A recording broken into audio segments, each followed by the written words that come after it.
Vedete il caso hizo rolas da black.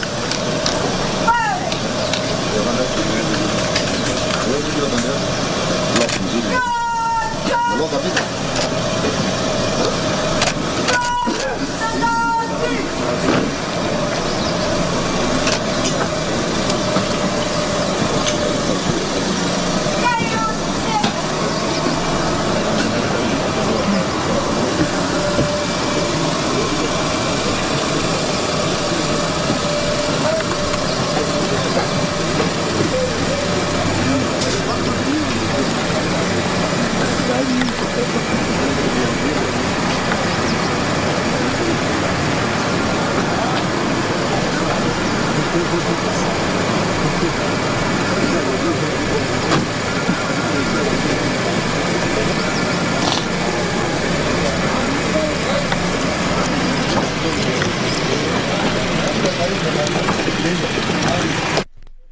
Leave funeral home at exactly 6:42.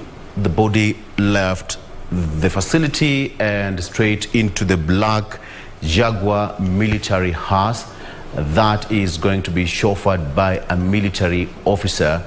Those are live shots of Thika Superhighway where the late president is going to take his final travel, his final journey, quite close to his heart. When you talk about President Mwai Kibaki, you talk about Thika Road. We all can remember how Thika Road used to be years back, but that is because of him.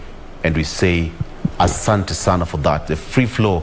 And perhaps it's quite significant because he's going to have his last ride on his brainchild, the Thika Superhighway, on his way to his final resting place. Quite significant. And anytime from at around 7 on the dot, the body will leave funeral home, escorted by the military there. And of course, the body, the casket is draped in a Kenyan flag, quite significant as well, and being held by the colonels in the military in that particular rank, led by a brigadier. So that is how the situation is. At some point, the traffic flow on Thika Superhighway will be affected. So if you are living outbound, then this is the time for you to leave. Before then, you'll be affected and you'll have to wait. We all understand why. O'Brien. Oh, absolutely. And if you're just joining us, I mean, the body or the casket bearing the remains of the late president has just been loaded into the Jaguar hearse that is expected to snake its way through the city, joining Thika Superhighway. And those are the pictures of Thika Superhighway en route to Othaya. Look at that highway. And as you were saying, actually, I mean, I do not think we have any recollection of how Thika Superhighway used to look. Look, those are what you call the drone shots. Man, oh man, where do you else get that? You know, giving you a clear view of that highway. And that is actually one of the grandest projects that was ever undertaken by President Mwai Kibaki. The other being, of course, the LAPSET project. I remember in 2012, in March, I think 12 of 2012, when together with South Sudanese President Salva Kiir and Meles Zenawi, the late of Ethiopia, when they launched the construction of LAPSET project.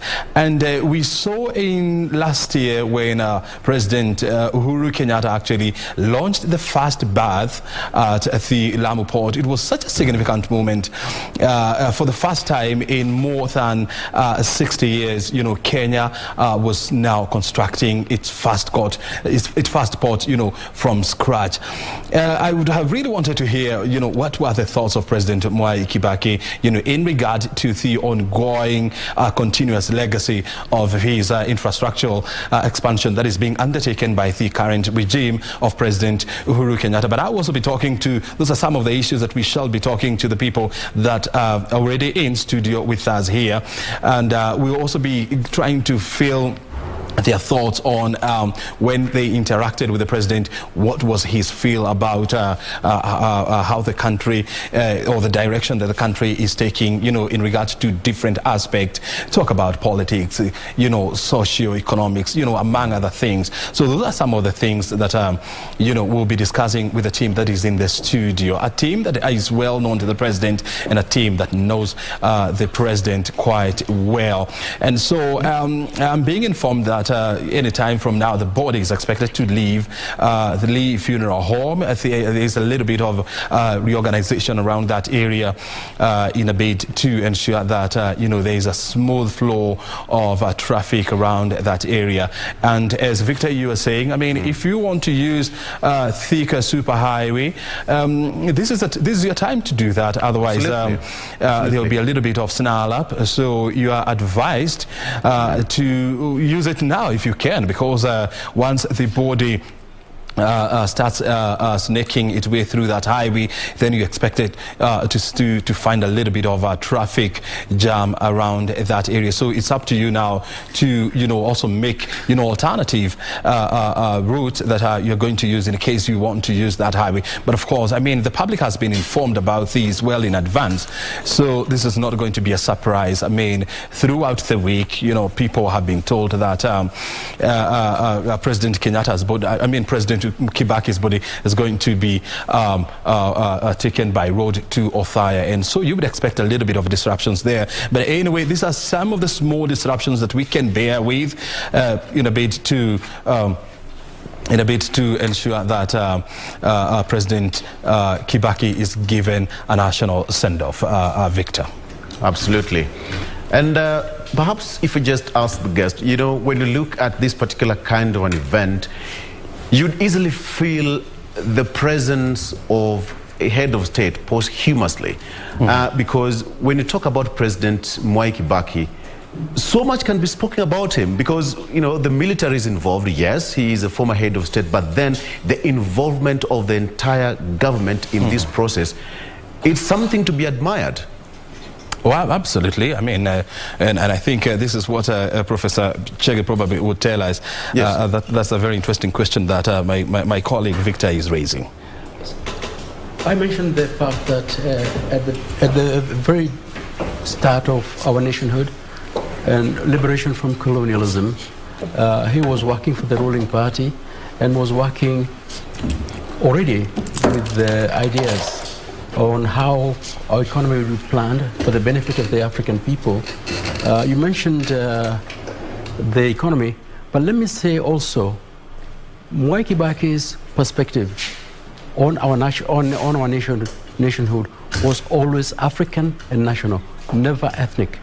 I know, and we have an honorable former member of parliament, Mr. Joshua Toro, here with us.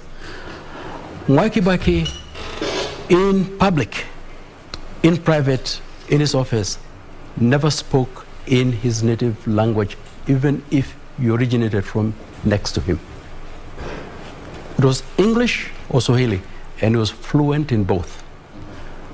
Among our neighbors, he was popular in both Uganda and Tanzania because he espoused from a very early on the idea of the unity of East African peoples, but also he understood that we were one market, that if Kenya's economic development was going to be advanced in the way that we had wanted and our founding fathers had wanted, we had economic cooperation between us, a common market, common external tariff, and also the fact that our infrastructure was going to develop properly in integration with our neighbors.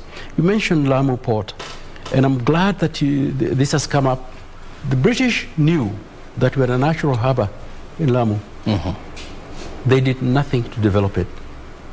Under the Kibaki presidency, and with Honorable Kimunya as finance minister, Kenya funded Lamu port.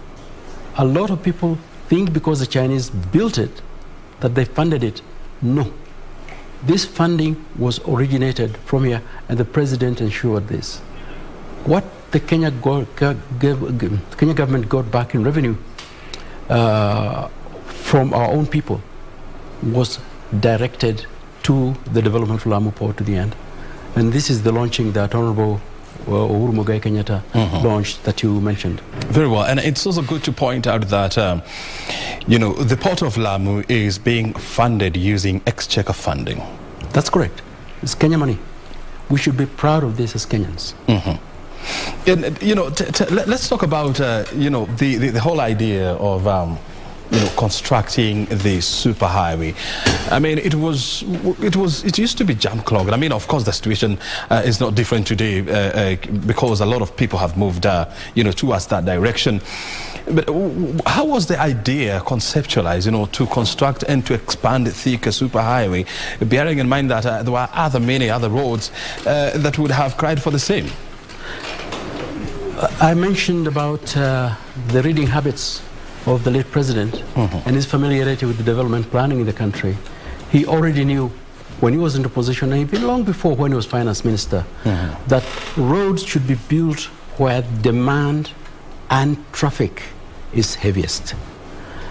It's still the case today that if you look at East Africa as a region, our so-called northern corridor from Nairobi upwards is still the heaviest one in terms of congestion of traffic in delivery north and south. So this is the basis on which the judgment was made. But having said that, let me mention that the corridors of our nation are constantly under surveillance by our Ministry of Transport. They know exactly where the difficulties are, where the glitches are, where the traffic grids are, and you use that as a basis of forward planning. You're absolutely right. What happens with road construction or construction of any kind of this transport networks that you mentioned invites... Just hold on to your thoughts because I can see Victor is almost saying something about the body, because we can see it actually from here. Victor, do you want to tell us what exactly is happening? Yeah, just some sense of preparation. It's 4 minutes to 7 on the dot, and there we have it. The wheels are rolling. I think now they are rolling, yeah? The wheels are rolling, and the journey has started, actually. The journey has started, the final journey of President Mwai Kibaki leaving the capital city to his rural home. Yesterday, when Jimmy Kibaki, first son, said that President Mwai Kibaki left his rural home to London and to the world to serve the country, he left there with a purpose. And right now, today, he is going back to Othaya, where he came from, again for his final resting place. And of course, this is just a sense of preparation. They have not started moving yet. I have a feeling that exactly 7 on the dot, this will happen. We had a discussion with one of the military officers and said that in the military, time is of the essence, because according to them, if, for example, you are on a front line and on a war zone, and at some particular point it said that at exactly 10 a.m. you fire, and you are caught on the other side of the line at 2 minutes past 10, you'll be affected, whether you are on their side or you are their enemy. This is what we call with military precision. Exactly. So if it's 10, it's 10. If it's 5, you have to be somewhere 5 minutes before time, cross the line, be on the safe side, and then, you know, you're safe, so that you don't get caught on the line of crossfire. And that's exactly what you're just about to witness. You know, we can link with the Gatonye. Well, absolutely. I think she's also, I think at Keno, is it Keno or Othaya? Let's now link up with Gatonye so that she can also give us a feel of what is happening there. I know it's a cold morning because we are in that rainy season. So let's link up with Beatrice Gatonye so that she can give us an idea of what exactly is happening. Beatrice Gatonye, take it up. Asante sana Victor Olo kutoka studioni. Niko katika kijiji cha Kiahiti ambapo ndipo nyumbani kwake hayati Mwai Kibaki, na hapa ndipo atalazwa ama mwili wake utaweza kulazwa hivi leo baada ya misa ya wafu itakayofanyika katika uwanja wa shule approved hapa Othaya. Na kwa sasa kile ambacho ninaweza kukuambia ni kwamba kulingana kama mwenzangu wa picha hapa ataweza kukuonyesha, maafisa wa polisi kutoka vitengo mbalimbali wameweza kufika hapa, na kile ambacho ninaona kwa sasa ni kama ni mkutano wa kiusalama ambao unaendelea hapa, huku maafisa hawa wakielezewa jinsi ambavyo usalama utaweza kuimarishwa hapa, na labda hitifaki ambazo zinastahili kufuatwa. Hapa kuna maafisa wa polisi kutoka kikosi cha Kenya Police. Naelezewa kwamba pia kuna makachero kutoka NIS, makachero kutoka DCI, na vile vile kwenye lango kuu ambalo la kuingia kwenye nyumba yake ama nyumbani kwake hayati Mwai Kibaki, maafisa wa kikosi cha GSU wameshika doria kabisa na kulinda lango hilo kama jinsi ambavyo unavyotazama. Maafisa wa kikosi cha GSU pamoja na wale wareke wamefika hapa kuhakikisha kwamba usalama umeimarishwa nyumbani kwake hayati Mwai Kibaki. Nilipokuwa nikija kutoka Othaya mjini kuja hapa nyumbani kwake hayati Kibaki, nimekutana na maafisa wa usalama kutoka eneo hilo mjini kuja hivi. Yani utapata tu kuna maafisa wa polisi ambao wameshika doria katika barabara ambayo inaelekea hapa nyumbani kwa hayati Mwai Kibaki. Hapa ndipo atakapolazwa ama mwili wake utakapolazwa baada ya misa ya wafu ambayo itakuwa ikianza muda mfupi baada ya saa 4, kwani sasa hivi naelezewa kwamba mwili wake unaelekea kuondoka katika hifadhi ya wafu ya Lee ili kuja katika eneo hili. Tuko hapa kuhakikisha kwamba tunakuletea taarifa kuhusiana na yale ambayo yatakuwa yakiendelea hapa, na jinsi ambavyo msafara utakuwa ukielekea katika nyumbani kwake ili yaweze kulazwa hapa. Ni katika kijiji cha Kiahiti ambapo marehemu hayati Mwai Kibaki atalazwa.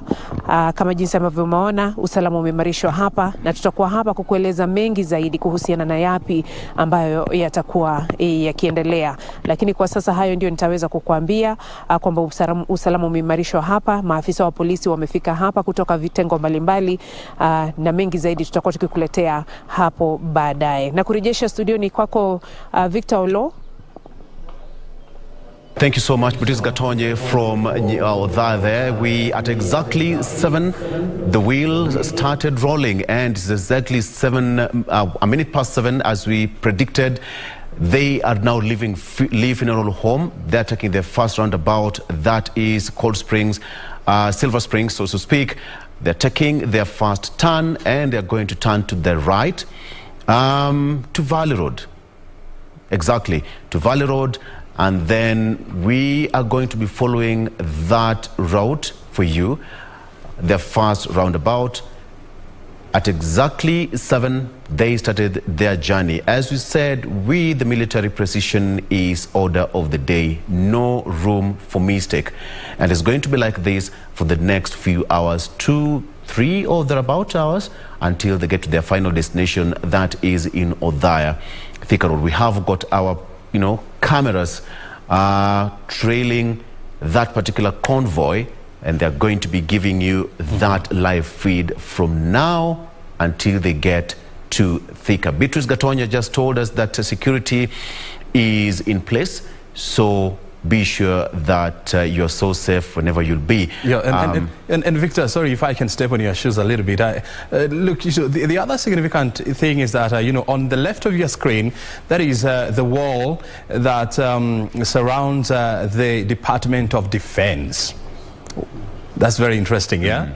Because that is Valley Road, and as you can see, the wall that surrounds the Department of Defense, the headquarters of our military. And bearing in mind that this event, the military has taken over, and because the late president was the commander-in-chief from the year 2003 to 2013. So it's quite significant, around, the choice of the highway, I must admit, Victor. Absolutely. Right now they are along Valley Road, and the speed today is moderately high compared to the past few days when they would come from Lee Funeral Home to Valley Road to Parliament for body viewing when the body lay in state. But now it's a different game altogether. Of course, the police outriders are accompanying the body. That is the military, so to speak. The police, that is military police vehicle leading the way. And we have got, the hearse behind there, the black Jaguar, being driven or chauffeured by a military officer. As we said, there is a military event from A to Z. So civilian is given a backseat for a while, and we all understand why. That is, they're approaching now KENYATTA Avenue, so to speak. So we are so much keen to see which direction they are going to take. Either they are going to take into the CBD or Thika Highway via Uhuru Highway. And we must admit, right. that if you are to look at KENYATTA Avenue, because now they that want is KENYATTA Avenue as you speak, so which means they're heading towards Uhuru Highway. Yeah, exactly. Yeah. And the reason why it looks, somehow disorganized is the fact that it is under construction, it is being expanded, and we know that once it is expanded, it's going to alleviate, the traffic snarl-up, that is synonymous with this road, and as you're saying, I think we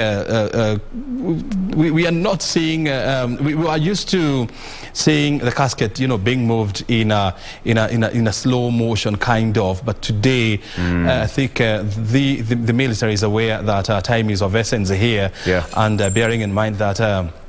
They are traveling to Othaya, which is about 120 kilometers from here. Then, time here, is going to be an issue that they really have to deal with. So let's see whether they are going to, from KENYATTA Avenue, whether they are going to take left to Uhuru Highway or they are going to go straight to KENYATTA Avenue. And there you go, Uhuru Highway it is. Oh, they've taken Uhuru Highway. Yes, that's right. That's Uhuru Highway. Oh, so the next junction is actually. It's going to be University Way, right? University Way. Yeah? So they're going to take. Let's see. I'm not sure, but I don't know whether they are going to take. They are going to go straight to Uhuru Highway and then take the Wangari Maathai turn, or they're going to turn at the University Way down to Globe Roundabout. Yeah. And on to Thika Superhighway. That's the Jaguar that you have been talking about, exactly. Right? And if you look at the formation of the outriders is 2 to 1. 2 on the side, two on the both sides, and 1 in front. In terms of security, there's just a clear indication that, not a full outriders as we would expect with the sitting head of state, but still, a formation is here. Actually, it's 2-2-1-1. 1 is at the back. There you have it, O'Brien. Let's see the direction. Oh, yeah, I think, they have just passed the University. So I think they're going to take the Wangari Maathai route. They're heading towards, so to speak, museum. Yeah, what used to be called the museum roundabout, actually. So, and as you can see also, I mean, it would be very interesting. I would have really wanted to take the mind of the late president on the road that is just above him. That is the expressway, one of the grandest also projects, expressway in Africa, actually the longest expressway in Africa. And I would have really wanted to hear, what would have been his thought. And at this moment, I think it's good to bring the people in studio that we have. Engineer Joshua Toro is a former assistant minister for roads when that position used to be called that, and he's one of the architects who laid the foundation for the current project that we are seeing now. That is KBC on your left. That's right. That's the Kenya Broadcasting. That's where we are. That's where we are actually. If you drop from heaven, that is where we are now. Right. That's right. And they are taking the Wangari Maathai loop. So which means that they're going to take. Just before you loop in your guest, all right. I think it's quite significant because this is where Thika Road begins. This is where Thika Road begins, so to speak. Yes. So perhaps just to give him where it all started until where it will end. Because you remember, Thika Superhighway began here until Kenol, which is being constructed right now, the expansion from Kenol towards the other side of central Kenya. And this is where it began. So perhaps it's quite significant if you look at the kind of thought and imagination and creativity which was put into this kind of arrangement. There's something to be admired, right? Oh, absolutely. And I mean, as you can see, look at the other projects, you know, the expressway. So quite a grand project there, you know, is up there. I want to hear from Joshua Toro. When you see the president, you know, these, you know, the entourage, you know, using these highways, I mean, what is the significance of all these, Joshua Toro? Oh, thank you very much. You have come straight to me. Without even myself saying hi. You can say hi, that's fine. Good morning, viewers. As you have heard, my name is Engineer Joshua Toro, and I served under President Kibaki as his Assistant Minister for Roads, Public Works and Housing. And as you have pointed out, some of these concepts are the ones that Kibaki initiated in 2003 when he formed the government, and he appointed into cabinet those people he knew were going to deliver and get his vision actualized. So when you talk about Thika Superhighway, we can go back to those years when Kibaki gave us his vision, and his vision was basically to start with infrastructure, because he believed to open Kenya, you must have to think about infrastructure first, because you cannot talk about development without infrastructure. And as you have pointed out, Thika Highway was one of the projects that was